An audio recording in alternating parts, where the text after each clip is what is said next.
Hello friends, आज हम लोग यहाँ पर यूपीएसआई 2021 में पूछे गए प्रश्नों का संग्रह देखने वाले हैं और यह अन्य परीक्षा के लिए भी इम्पोर्टेंट होगा और जो परीक्षा दे दिए हैं वो अपना आंसर यहाँ मिलान भी कर सकते हैं। ठीक है, चलिए पहला सवाल देखते हैं। चीन के संसद का क्या नाम है?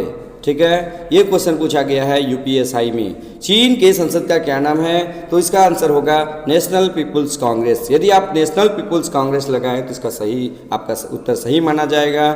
उसके बाद देखिएगा दूसरा नंबर का सवाल देखिए, सरला मुद्गल केस किस आर्टिकल में है? सरला मुद्गल केस किस आर्टिकल में है? तो इसका सही आंसर होगा आर्टिकल 44।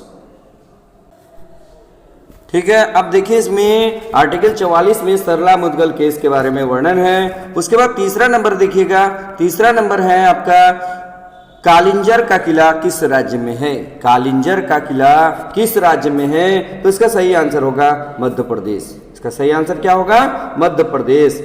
अब देखते हैं हम लोग चौथा क्वेश्चन। चौथा क्वेश्चन है, आपके पास ड्राइविंग लाइसेंस नहीं होने पर कितना जुर्माना देना होता है? तो इसका सही आंसर होगा 5,000 रुपये। कितना?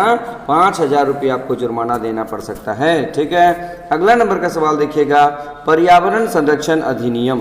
पर्यावरण संरक्षण अधिनियम, ठीक है, पर्यावरण संरक्षण अधिनियम कब बना है? तो आंसर होगा 19 नवंबर 1986। इसका सही आंसर क्या होगा? 19 नवंबर 1986।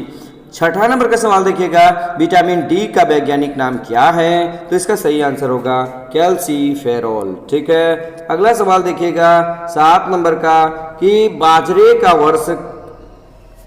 बाजरा का वर्ष कब घोषित किया गया है? तो इसका सही आंसर होगा 2023। राष्ट्रपति पर महाभियोग किस अनुच्छेद में है? तो इसका आंसर होगा अनुच्छेद 61।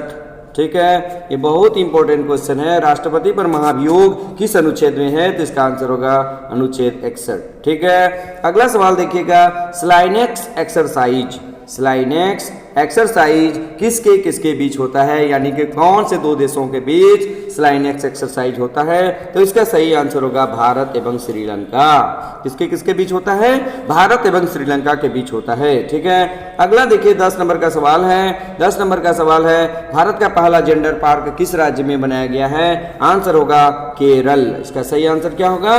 केरल होगा। उसके बाद देखिए बाबरनामा के लेखक कौन थे? इसका सही आंसर है अबुल फजल। ठीक है, इसका सही आंसर क्या होगा? अबुल फजल। चलिए नेक्स्ट हम लोग देखते हैं, बक्सा टाइगर रिजर्व किस राज्य में है? और ये इसका सही आंसर होगा वेस्ट बंगाल। ये कहाँ पे है? वेस्ट बंगाल के अंदर है। उसके बाद अगला क्वेश्चन देखिए 13 नंबर का। 13 नंबर का सवाल है, जनहित याचिका शुरू करने वाले पहले जज कौन थे? तो इसका सही आंसर होगा PN भगवती। आप यदि PN भगवती आंसर किए हैं तो इसका आंसर सही माना जाएगा। ठीक है, अगला सवाल देखिएगा, त्रिस्तरीय पंचायती राज व्यवस्था किस समिति की सिफारिश पर लागू की गई थी? तो इसका सही आंसर होगा बलवंत राय मेहता समिति। त्रिस्तरीय पंचायती राज व्यवस्था किस समिति की सिफारिश पर लागू की गई थी? तो इसका आंसर होगा बलवंत राय मेहता समिति। ठीक है, चलिए नेक्स्ट क्वेश्चन देखते हैं। नेक्स्ट क्वेश्चन है हमारा, वित्त आयोग का गठन। वित्त आयोग का गठन किस अनुच्छेद में है? तो इसका आंसर होगा अनुच्छेद 280। टोक्यो ओलंपिक 2020 में पहला पदक कौन प्राप्त किया था? तो इसका सही आंसर होगा मीराबाई चानू। कौन? मीराबाई चानू। ठीक है, अगर आप मीराबाई चानू आंसर किए तो बिल्कुल सही माना जाएगा। उसके बाद देखिए अगला सवाल। अगला सवाल है, थाईलैंड की राजधानी कहाँ है? तो इसका आंसर होगा बैंकॉक। थाईलैंड की राजधानी कहाँ है?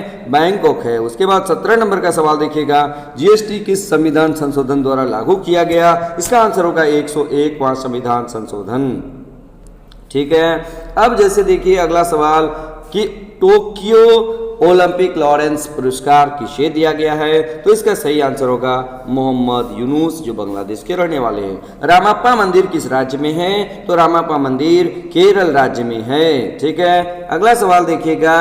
अगला सवाल है, कथा सरित सागर के लेखक कौन थे? तो इसका सही आंसर होगा सोमदेव भट्टराव। कथा सरित सागर के लेखक कौन थे? सोमदेव भट्टराव। उसके बाद देखिए अगला प्रश्न, इतिहास के आंसू पुस्तक के लेखक कौन हैं? तो इसका सही कौन थे? तो इसका सही आंसर होगा रामधारी सिंह दिनकर। इतिहास के आंसू पुस्तक के लेखक रामधारी सिंह दिनकर थे। ठीक है, अगला सवाल हम लोग देखते हैं, वेनेजुएला की राजधानी कहाँ है? तो वेनेजुएला वेनेजुएला की राजधानी कराकस में है। वेनेजुएला की राजधानी कहाँ है? कराकस में है। उसके बाद देखिएगा 23 नंबर का सवाल, नमक का सूत्र क्या है? तो इसका सही आंसर होगा NaCl। यदि आप इसका लगाएं NaCl तो बिल्कुल सही मारे हैं। अगला सवाल देखिएगा, राज्यपाल का अध्यादेश किस अनुच्छेद में है? तो इसका सही आंसर होगा अनुच्छेद 213। इसका सही आंसर क्या होगा? अनुच्छेद 213 में है। उपाधियों का अंत किस अनुच्छेद में है? उपाधियों का अंत जो है अनुच्छेद 18 के अंदर है। ठीक है। उसके बाद देखिएगा, अस्पृश्यता का अंत किस अनुच्छेद में है? उसका सही आंसर होगा अनुच्छेद 17 में है। आर्टिकल 243 का संबंध किससे है? तो उसका सही आंसर होगा पंचायती राज। ठीक है। नेक्स्ट देखिएगा, जनगणना किस सूची का विषय है? जनगणना किस सूची में है? तो इसका सही आंसर होगा संघ सूची। अगर आप संघ सूची आंसर किए हैं तो सही है, आपका उत्तर सही माना जाएगा। ध्वनि का एसआई मात्रक क्या होता है? ठीक है, ध्वनि का एसआई मात्रक क्या होता है? डेसिबल होता है। उसके बाद हम लोग देखते हैं प्रस्तावना। ठीक है, प्रस्तावना में धर्मनिरपेक्ष शब्द किस संशोधन द्वारा जोड़ा गया था? तो इसका सही आंसर क्या होगा? 42वां संविधान संशोधन 1976 ईस्वी में, यानी कि समाजवादी धर्मनिरपेक्ष और ये प्रस्तावना में जोड़ा गया था 42वां संविधान संशोधन के तहत। ठीक है। अगला सवाल देखिए 31 नंबर का, कि जनसंख्या का महान विभाजक वर्ष किसे घोषित किया गया है या किसे कहा जाता है? तो 1921 को कहा गया है। शिक्षा किस सूची का विषय है? तो शिक्षा समवर्ती सूची का विषय है। और ये कब इसको बनाया गया? पहले राज्य सूची का विषय था, ये 42वें संविधान संशोधन के तहत इसे समवर्ती सूची में शामिल किया गया है। ठीक है। चलिए अगला सवाल देखिएगा 33 नंबर का। 33 नंबर कह रहा है क्या, भारत की पहली महिला राज्यपाल कौन थी? तो इसका सही आंसर होगा सरोजनी नायडू। और अगला सवाल देखिएगा, वेतन एवं भत्ते किस अनुसूची में आते हैं? तो दूसरी अनुसूची में आते हैं वेतन और भत्ते। ठीक है। अगला सवाल देखिएगा, सेबी की स्थापना कब की गई थी? तो इसका सही आंसर होगा 1988 में की गई थी। 36 नंबर का सवाल देखिए, राष्ट्रीय हिंदी दिवस कब मनाया जाता है? तो राष्ट्रीय हिंदी दिवस 14 सितंबर को मनाया जाता है। ठीक है। उसके बाद देखिएगा लास्ट क्वेश्चन आज का, मध्य अक्षांशीय घास की भूमि को क्या कहा जाता है दक्षिण अमेरिका में? तो इसका सही आंसर होगा पंपास। जबकि उत्तरी अमेरिका में इसे क्या कहा जाता है? प्रेरी कहा जाता है। दक्षिण अफ्रीका में वेल्ड कहा जाता है। ऑस्ट्रेलिया में डाउन्स कहा जाता है। और यूरेशिया में स्टेप्स के नाम से जाना जाता है।